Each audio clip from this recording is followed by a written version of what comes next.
What up, everybody, and welcome back to another edition of. Hold on, wait a second. I'm gonna let the stream keep going, but I don't even have none of my lights turned on. It's so bright. I think we got good. Oh, here we go. We got good lights, but let me turn this on. Hold on one second, guys.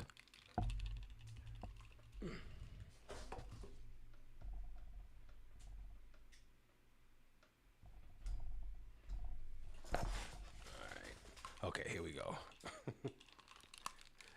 All right, for real this time. So there's no reason to restart the stream just because I wasn't ready all the way, but wanted to turn the lights on since I paid for them for this. I don't even know if they're the right lights, but anyway, welcome back to another edition of Rob Hunter TV. With the dog days of summer here, I will probably be doing a little bit more music here, and I'll start a different playlist on the channel for the music stuff, so it'll be separate from the sports stuff. So we'll have a nice, clean way for you to access the two different topics. So I wanted to actually get into, like I said, some more music stuff. Given the fact that today, I guess Kendrick Lamar and Pusha T, they leaked, or they somehow there was a listening party that was filmed and put on social media today. I don't know if you guys got a chance to see that just yet. If you haven't, let me see if we can bring that in. Hold on one second.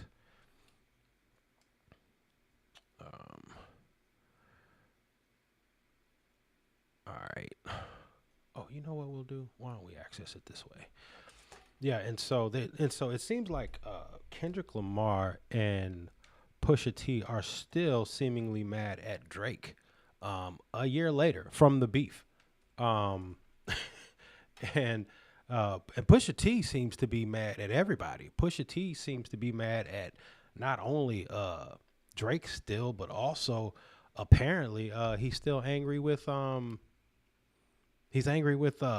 Travis Scott and Kanye West. So there's a lot of Pusha T seems to.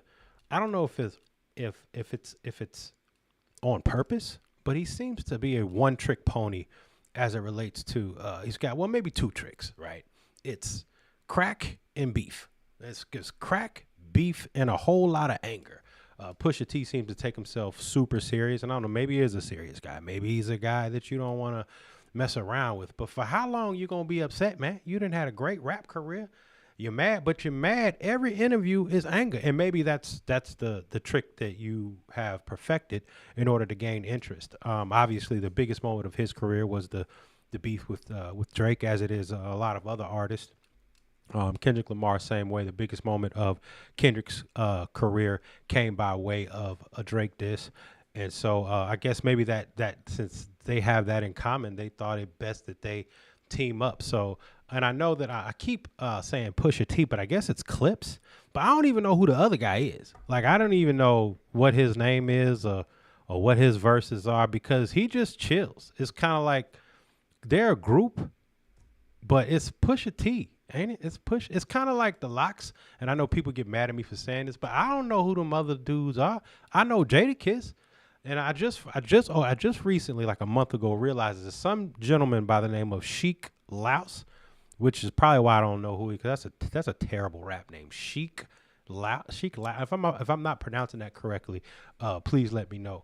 But anyway, I was looking at I was listening to that new verse, which I can't seem to find at the moment, but the new verse, and Kendrick but I do have the line. I do have one of the lines in there, which I thought was kind of was interesting. He says, "Let's be clear, hip hop died again. Half of my profits may go to Rakim." Let me tell you what he ain't finna do is give half his bread to Rakim. And I understand that Kendrick oftentimes feigns to be a this guy that's gonna be giving back and things of that nature, but he ain't giving half his money to Rakim.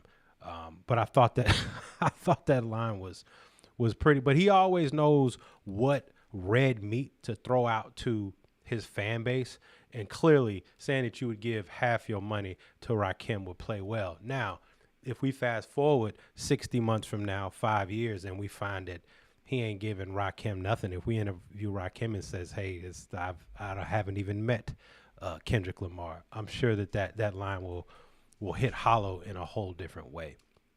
But a year ago, as we now we're about a year ago, they would the beef was really starting to get heated up between Kendrick and Drake, and we are a little over a year out now. And I decided, I said, man, why don't we re-examine, a year later, who won?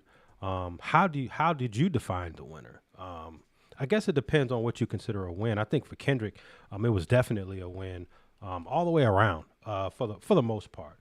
You know, he caused a lot of turbulence, for Drake. He caused a lot of turbulence for Drake in his career, and I think, for Drake being the number one artist in hip hop, artist, in the history of the genre, I think that it was definitely a bit of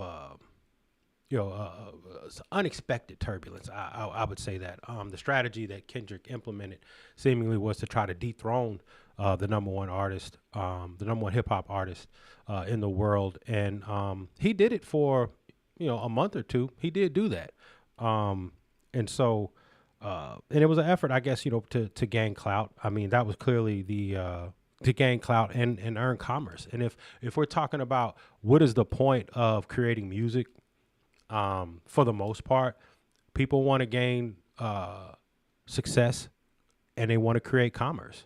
And I think that clearly it's not even a thing. We know that Kendrick did that, and I think that was his goal from the beginning. To wage an unprovoked attack on the biggest artist in hip hop and get Drake to bite, and he did. So you have to give him credit for the strategy. I think it was a bit risky, but for him, I think with the strategy that he implemented, and given the fact that there was already a lot of built-in, you can call it jealousy, you can call it hate, but there was a lot of people that already were against Drake already. So he had a built-in audience, sympathetic audience to his frustration. I think that it was well timed, and obviously it was well executed. And when executed to the tune of, Kendrick probably wasn't on the Super Bowl. He probably wasn't on their radar as a solo act. So for him to be able to secure that and then get a co-headline tour with SZA, I think right there alone, I think that mission definitely accomplished. So from a clout and revenue perspective, he won. He won in that regard.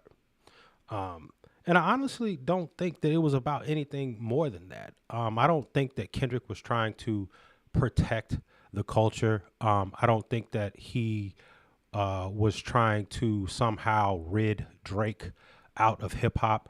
I think that if he could gain more notoriety, if he can up his status by going after whoever it was at the time, it just happened to be Drake. I don't think that he gave really any real thought to, and maybe he did give thought, but I don't think that he was like trying to be some purveyor of hip hop or protect the culture at all. I think that is the strategy that he used. I think that he did have the pulse on what could possibly work. And I think that he appealed to maybe some of the lowest common denominator of who hip hop can be at some time, which can be a bit separatist. It can sometimes be a bit pure, a purist or elitist, if you will, to a fault, and not understanding that, at least for me anyway, I think that hip hop is inclusive at its core. Hip hop was born on the margins, right, in the margins of society. It was in it, but at the beginning, or the origin of hip hop, it was come as you are, wherever you from. If you got a story to tell, you want to tell it over my phone's ringing here. I don't know who that is. You telling it over a beat and you being truthful, welcome. And I think that is the nature of hip hop, is to be inclusive and just to tell your story. I think it's gotten a bit, I think that's not all of it, but at least to the tune of to the from the perspective of people who claim, to be a hip hop purist. They seemingly want it to be from one socioeconomic background, from one side of the track, and sometimes from one complexion. And what we know is that it's not like that at all. If you're not necessarily just a minority, but if we're going to talk about, black people, we have a diverse background. We come from all type of different socioeconomic backgrounds. We come from all different parts of the world, and you can participate if you're not from the hood. If you from behind a gate, you grew up with a silver spoon in your mouth, you still can participate. You still can be a part of this as long as you're being true to your experience, because the black experience in particular isn't always about being broke. It's just about your experience. And we all experience our own version of hell. We all have our own thoughts. We all have our own trials and tribulations. And to put your version of that over the beat, I think that is hip hop. I don't necessarily think that you have to be from Compton. You don't have to be from Atlanta. And I don't know if y'all remember, but we were on the outs, 25 years ago, right? New York wasn't, that was the whole thing with Andre 3000, right? Three Stacks was saying that, hey, when Outkast got booed for winning their award at the Source, they got booed. And Andre was like, hey, man, look, it's closed-minded people up, out here. And all I got to say is, the South got something to say. And that was short, succinct, not the most articulate, but it was poignant. You don't necessarily always have to have the most colorful language. It can be short and to the point, and you could feel his frustration during that speech. But that is the type of exclusionary energy that we seemingly were giving people that aren't from places that we're familiar with. That's what, that's in the South, this is where I am. I'm in Atlanta. That is what we felt for so long. That is what the West Coast went through for a while. And so now that obviously, the South, the Atlanta is probably the mecca of hip hop at the moment. And Los Angeles, the Bay, they've experienced their ebbs and flows with, being a tastemaker in hip hop. You have to be, I don't think you have to be, but the nature of hip hop is to be inclusive. And it's not necessarily, we don't need to sound like New York. New York don't need to sound like Atlanta. But I think that a bit of that was like, oh, he's from Toronto, Drake's from Toronto, so he can't be a part of the culture, or he can't rep the culture because he's Jewish, which is wild. Like the day that black people start excluding people from anything because of where they're from or how they worship. You want to talk about irony, like that is the epitome of racism, to exclude people based on how they worship, what God they pray to, or what complexion their skin is. But I believe a lot of that is what was in the Drake, some of the Drake disses. So anyway, so I wanted to examine, like, from that perspective, who do we think actually came out on top with that, and I think that I don't think it for me, I don't actually ever think that Kendrick Lamar believed that Drake wasn't a part of the culture. I don't think that Kendrick Lamar ever believed that Drake was a pedophile. I just think he used those things to try to win the beef, which is why, for me, I think I lost some respect in that regard, that you would go that low to win a rap beef or to try to win a rap beef. But I can't argue with its effectiveness. And it just seemed like, and the more he talked about, I'm what the culture is feeling, it's like, all right, if you're what the culture is feeling,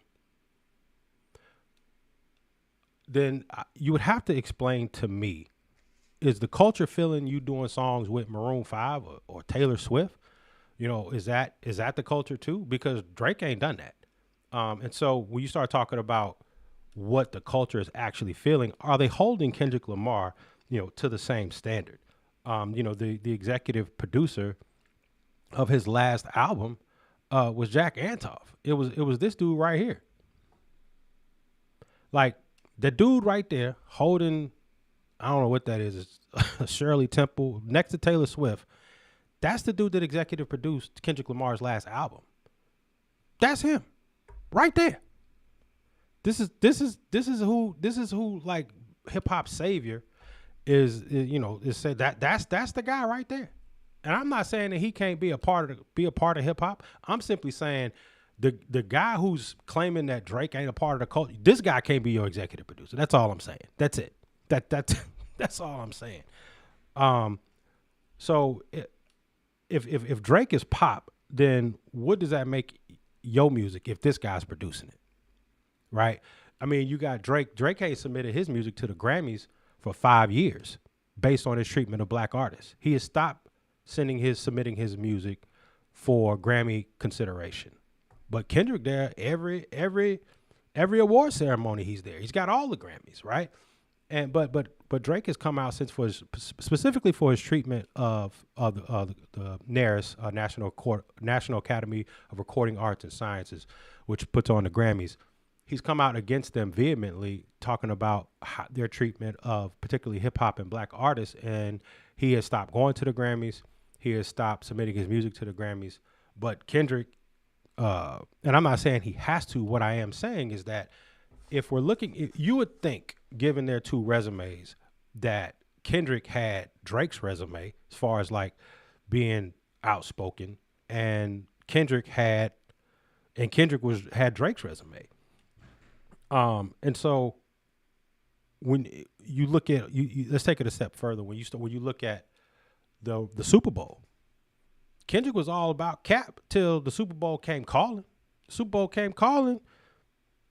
Cap, Kendrick went to go perform. Drake turned down the Super Bowl twice. I will confirm, Drake was offered the Super Bowl twice. Wow. Drake did turn down the Super Bowl twice. I'm just here stating the facts. I'm not here to necessarily adjudicate a winner per se. I already told you that I thought that Kendrick, did his thing. I think that he obviously was able to get what he wanted out of it. But when you start talking about who's down for the culture, what we do know is that the NFL hasn't been the most inclusive place. I mean, that's why, Colin Kaepernick got blackballed, got kicked out of the league for standing up or using his platform to bring awareness to police brutality.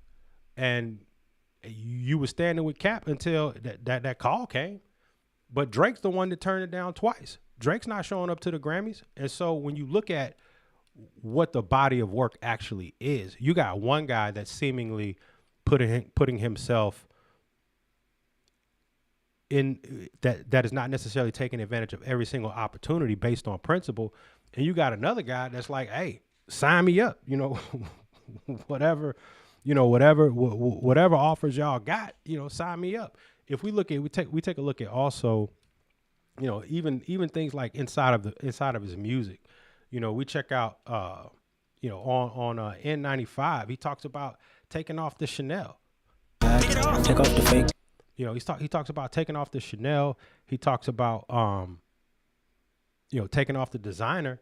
And he's saying, hey, what do you have when you take off the Chanel? We need to obviously just strip down and not be so commercially available to some of these to some of or beholden to some of these luxury brands, right?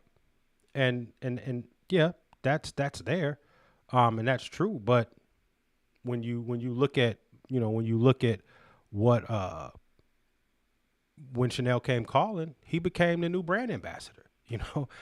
So even things where he directly talks about even direct brands where, hey, I'm not going to lend myself and my platform to this brand or to this show. As soon as the phone rings, he's seemingly ready to take advantage of those opportunities. Same thing with Kodak Black. You got Kendrick Lamar talking about, Drake likes minors, but as soon as it came time to cut a record with Kodak Black, I mean, he was right there. Check. I don't know if you guys had a chance to see it, but this is the guy. This is after right? This is after he got convicted. He chose to do a collab with Kodak on Mr. Morale album. The song is called Silent Hill. But this is a convicted child sex offender right here. So at a minimum, what we do know, and he was charged with rape, but it played out.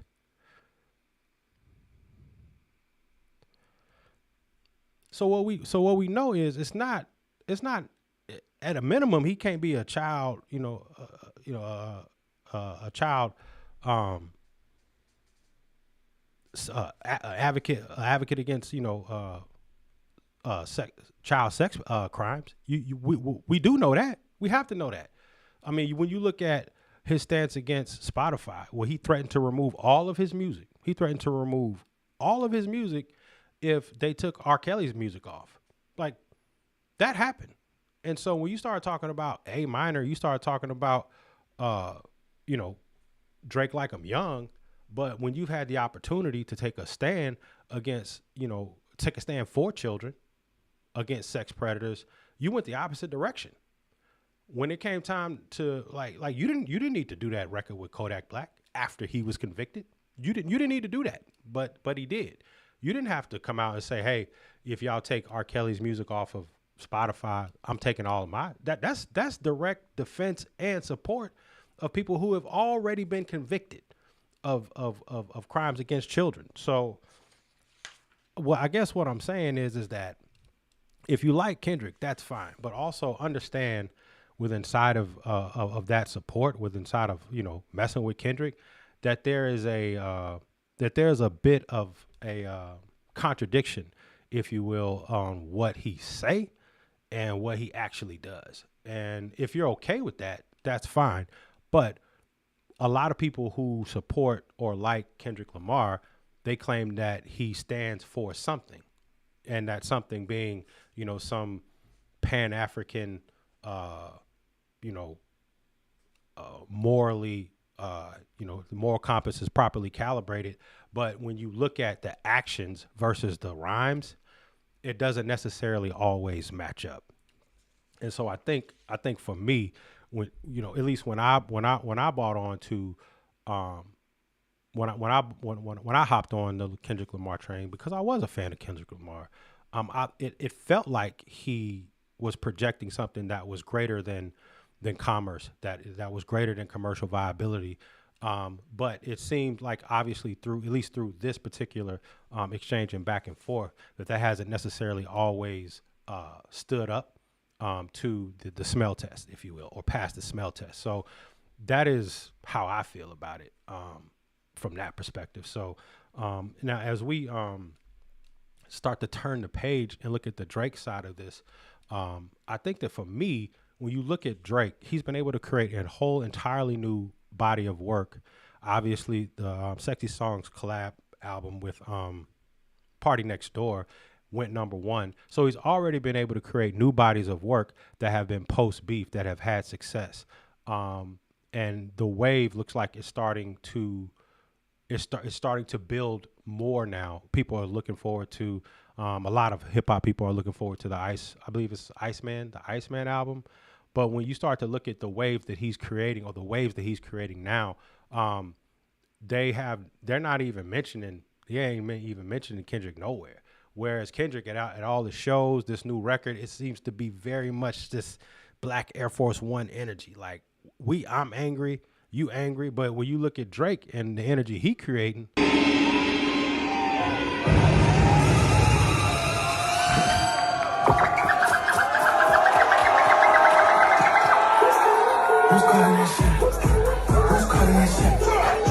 listen, Paris.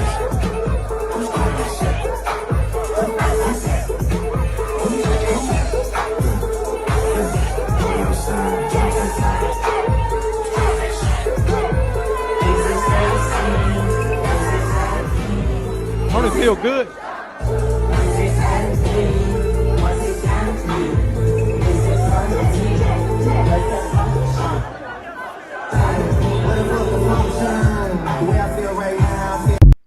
Hey, That's where I want to be. I don't know what they got going with Pusha T and Angry Kendrick and what they going. They be mad about every damn thing. And hey, if it's selling, hey, run it. But that's the wave I want to be on. I don't want to be over here angry with that Newport behind the ear energy. That ain't what I want. That black and mild energy. That what they got. They got that over there. And if you want to be mad, that's cool with me. Go ahead and be mad. But and we all have a choice. But that right there, he can go perform that record. He can go or not. He's got a whole catalog of records he can do, and he ain't got to mention Kendrick at all. Kendrick don't have that. He does not have that luxury where he could just go and do a show and not do Not Like Us. That ain't gonna happen. And so the success that I think that he was looking for, I think, has become a bit of a prison. Because he can't go and do a show and not do Not Like Us. That's what people are showing up for. And you starting to see like some of the market correction. If you saw some of the numbers, when they had, during the beef, you started to see where, Kendrick numbers were really taking off, given the fact that, with the, with the Not Like Us record. But if you look at right now, like the current monthly listeners, and this is from chartmasters.org, these are daily listeners right here. And so you can see Drake almost doubling Kendrick as of yesterday. And so you're starting to see, so is hate I don't want to say hate, but is beef. Beef is it's a moment, but I don't necessarily think that it's sustainable. And if we're looking at maybe Not Like Us as being one of the most successful hip hop records of all time, beef records, maybe hip hop too, right? But you can see it doesn't necessarily. I think Kendrick was getting a lot of curiosity clicks, and Drake has the replay value, and he has more songs. Like even if you can only play that one record so many times, whereas Drake has, you name them. I mean, he's got so many. God's Plan. He's got Rich Baby Daddy, and the list just goes. Nokia, Give Me a Hug. He's got so many other records that have nothing to do with Kendrick Lamar, and I think that is the testament to being a great artist. Is that and I'm look, you can't knock Not Like Us. It's a smash record. You can't. I mean, that record speaks for itself. But I think that if we look at the catalog and if we look at the irony in the Not Like Us record, at least as I see it, is that, yeah, it won the battle, but it could be the reason Drake wins the war. That's how I see it. Because Kendrick, again, is going to be beholden to playing that record and doing that song for the rest of his career. And Drake, and particularly like with some of the ways that the lyrics and Family Matters are aging, you just acting like an activist, just make believe. I mean, again, you look at the N95, the lyrics on that, where he's going directly at Chanel, and then you go sign an ambassador deal. I mean, and these are things that when you examine their records, you don't even got to examine closely. When you just look at their actions, right? It's easy to see that there's one side that's standing on business and the other side that's just open for business. So anyway, I appreciate you guys hanging out with me with this stream. This is my third stream, Rob Hunter TV. Thank you guys for tuning in. I will be back Thursday. Today's Tuesday. I'll be back Thursday with another stream. But I did want to just touch bases and share my thoughts, because when I saw the footage with Pusha T and Pharrell, and they were playing some of the new music, I was like, man, they're still in the clips that have been surfacing with Pusha T, and they're still angry. They're still, and if anger works, I guess if anger sells, then I guess you got to peddle it while you can. But if you look at what some of the bigger artists have done, I mean, you have to have more than one trick in your bag. So I appreciate everybody joining me. What we got? What we working with today? All four of y'all. Oh, I got a thumbs down. It must have been a Kendrick fan. Hey, long as you clicking, I'm cool with that. As long as you clicking the thumbs up or thumbs down, I'm cool with it. So tell a friend about this stream. Like, subscribe, share. Even if it's a mean comment, leave a comment. And I'll go back and forth with you. Anyway, thank you guys for tuning in. I appreciate you guys, and I will be back Thursday.